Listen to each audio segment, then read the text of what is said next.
आता सागरापर्यंत वानर सेने सकट प्रभू रामचंद्र पोचले रावणाच्या बंदिवासातून सीतेची मुक्तता करण्यासाठी. पण हा एवढा समुद्र उल्लंघून जायचं कसं पलीकडे, प्रश्न पडला सगळ्यांना.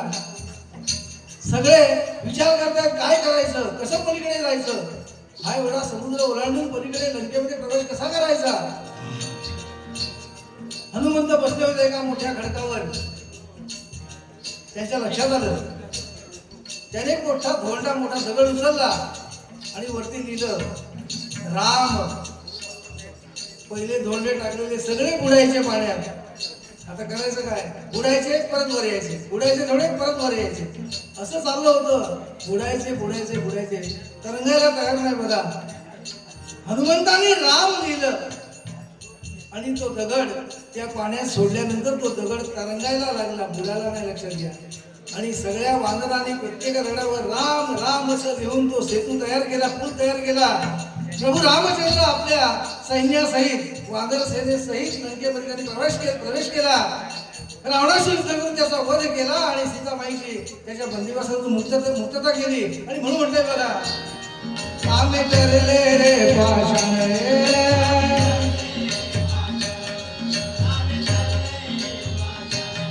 सेतू झाला सागरी जाण.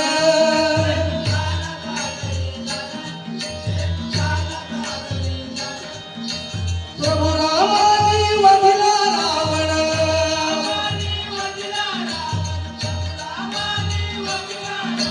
प्रभू रामानी वधिला रावण. लंकेसी जाऊनी संत सद्गुरु ज्ञानी.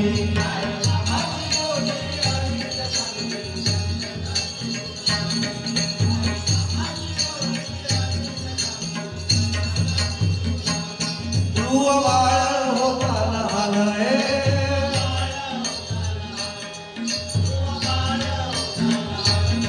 त्याला छळील सावत्र आईनं.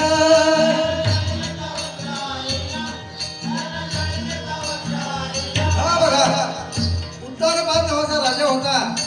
त्याला 2 राण्या होत्या, सुरुची आणि सुनीती. तुम्हाला गोष्ट माहिती असेल काही लोकांना.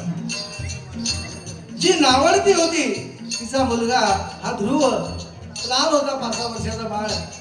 राजा बसला होता सिंहासनावर, त्याच्या मांडीवर जाऊन बसला. हे त्या सावत्र आईने बघितलं. आम्ही तावातावानं धरला त्याचा हात आणि खसकन त्याला राजाच्या मांडीवरून ओढून खाली पाडला. काय झालं बघा, ध्रुव बाळ होता लहान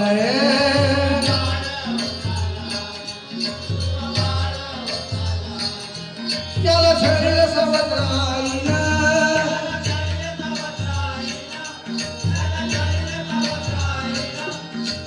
खसकन खाली ओढून टाकली.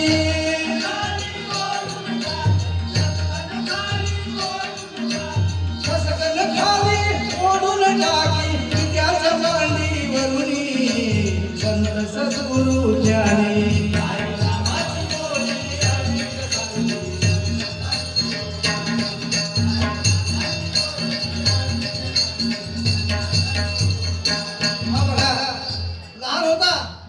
पण स्वाभिमानी होता. हॅलो, आईनं केलेला अपमान त्याच्यासाठी न रागवता काय केलं बघा, निघाला अरण्यामध्ये गेला. तपश्चर्या केली भगवान विष्णूची.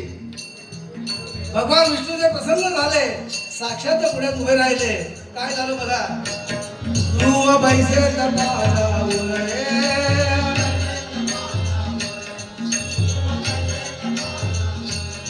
विष्णू देव झाला प्रसन्न.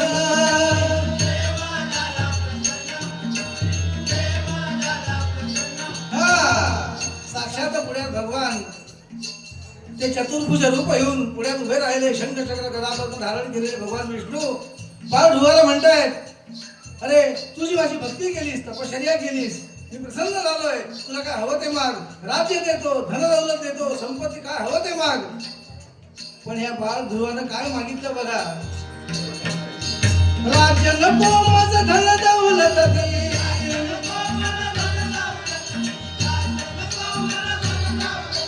राज्य नको माझं धन दौलत दे. पैसा मी आढळला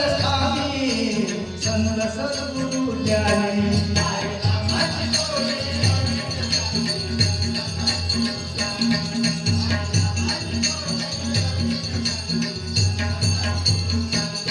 दया करे विष्णू भगवान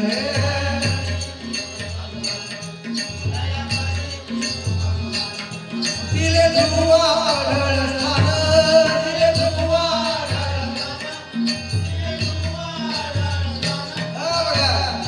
दया करी विष्णू भगवान दिले ध्रुवा आढळ स्थान आकाशामध्ये जो ध्रुव तारा आहे त्याला आकाशात ठेवून बसवला भगवान विष्णूने त्यांनी काय मागितलं विष्णूकडे भगवान विष्णू मला एकच द्या मला राज्य नको धनदौलत नको संपत्ती नको सोनं काहीच नको मला माझ्या आईनं माझ्या पित्याच्या मांडीवर बसलेलं असताना खसखर ओढून खाली पाडलं तेव्हा मला असं स्थान द्या की जिथून मला कुणीही ओढून काढणार नाही म्हणून बघा भटजी लग्न लावायला गेल्यानंतर एक ध्रुव दर्शन नावाचा कार्यक्रम असतो पोचमन बरोबर ना शेवटी ध्रुव दाखवतो तो नाही दिसतो तरी त्याला पण नेतात बाहेर करा की नाही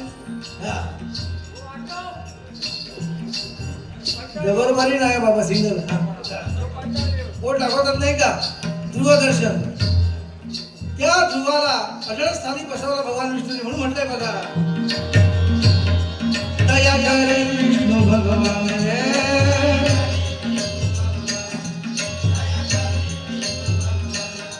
दिले ध्रुवा अढळ स्थान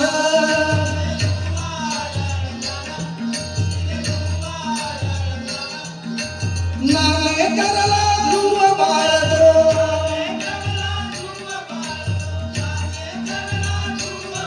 पैसे आकाशी लावून संत सद्गुरु ज्ञानी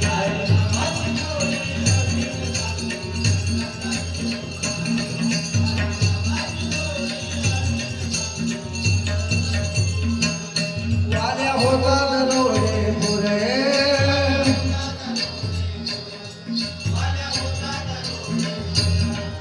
उपदेशी नारद थोर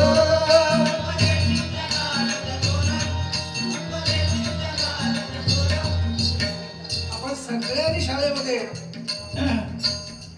मराठी शाळेमध्ये असताना ही गोष्ट वाचलेली आहे वाल्या कोळी होता दरोडेखोर होता जंगलामध्ये करायचा वाटसरला लुटायचा त्यांना ठार मारायचा आणि त्यांच्याकडे मिळालेलं काय द्रव्य धनसंपत्ती असेल जो दागदागिने त्याच्या जीवावर आपल्या कुटुंबाचा उदरनिर्वाह करायचा असा हा वाल्या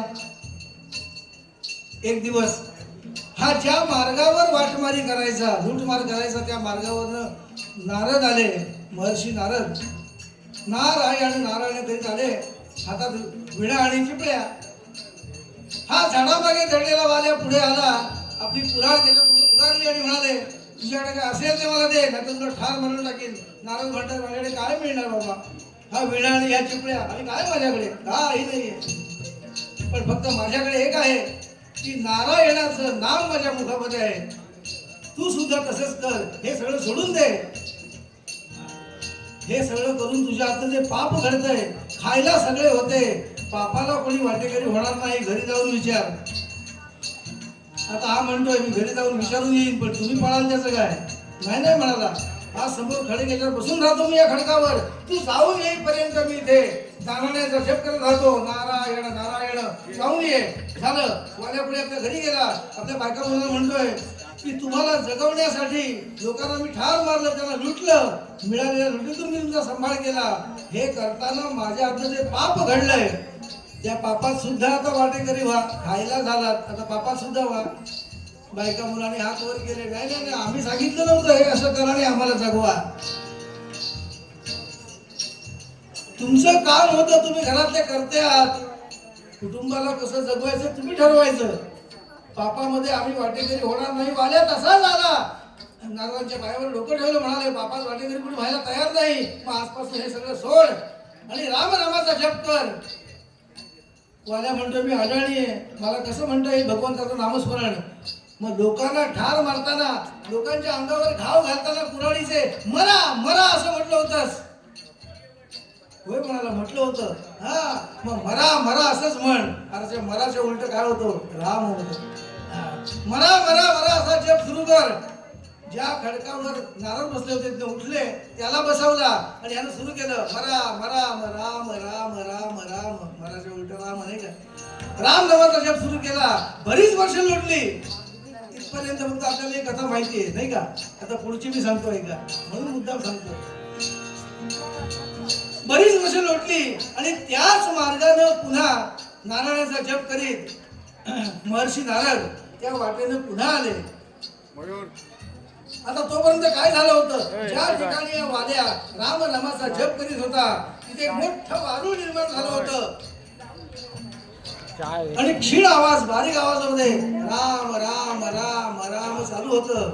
आता नारद तिथनं जाताना त्यांच्या कानावर क्षीण आवाजात राम राम राम राम राम पडलं. त्यांना आठवण झाली की जो वाल्या दरोडेखोर होता त्याला मी इथे सांगितलं होतं राम नामाचा जप कर म्हणून, हा तोच असला पाहिजे. नारदाने ते मातीचं वारूळ फोडलं. आता ते फोडल्यानंतर हा वाल्या कसा होता बघा, दाढी वाढलेली, जटा वाढलेल्या, पण एका दरोडेखोऱ्याच्या चेहऱ्यावर इतकं तेज निर्माण झालं होतं.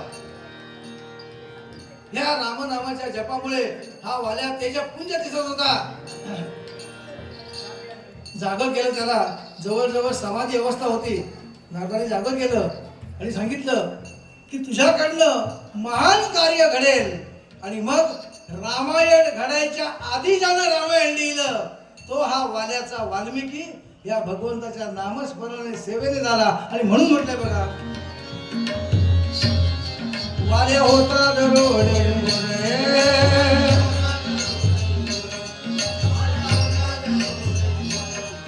उपदेशी त्या नारद थोर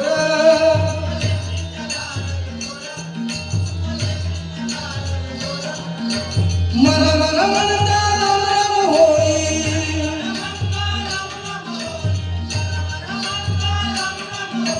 मन मन म्हणता राम राम होई. झाला वाल्याचा वाल्मिकी मुनी संत सद्गुरु ज्ञानी.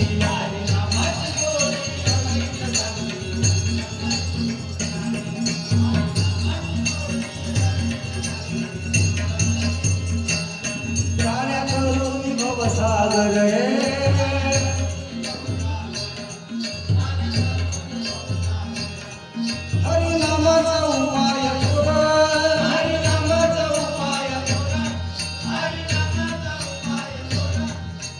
दास आनंद सांगे सर्वा,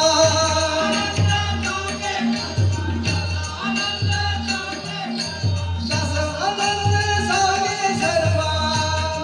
लीन व्हावे या हरिभजनी संत सद्गुरु ज्ञानी.